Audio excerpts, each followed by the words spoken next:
నేను visionary. 40 years industry. Computer, bulb, cell ఫోన్లను నేనే కనుగొన్నాను. కరోనా వస్తాదని ముందే తెలుసు అంటూ చాలాసార్లు చెప్పడం మనం విన్నాం. అదే విజనరీ. విజయవాడకు వరదలు వస్తాయని, లక్షల మంది ప్రజల బ్రతుకులు అస్తవ్యస్తం అవుతుందని, పదుల సంఖ్యలో ప్రాణాలు కోల్పోతారని, తాగునీటికి, ఆహార ప్యాకెట్ల కోసం అల్లాడిపోతారని, వరద ప్రవాహంలో చిక్కుకుపోయి చాలామంది మృత్యువాత పడతారని ఎందుకు అంచనా వేయలేకపోయారు? మీరే చెబుతుంటారు కదా, నాకు అన్నీ ముందుగానే తెలుస్తాయని.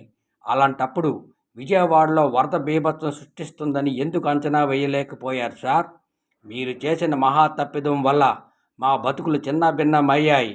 దయచేసి మరోసారి నేను విజనరీ, అది నేనే కనిపెట్టాను, ఇలాంటి సొల్లు కబుర్లు చెప్పడం మానేసి ఇకనైనా విలువలతో కూడిన రాజకీయం చేస్తే మంచిది. లేకపోతే మా శాపనార్థాలు తప్పకుండా మీకు తగులుతాయంటూ కన్నీరు మున్నీరు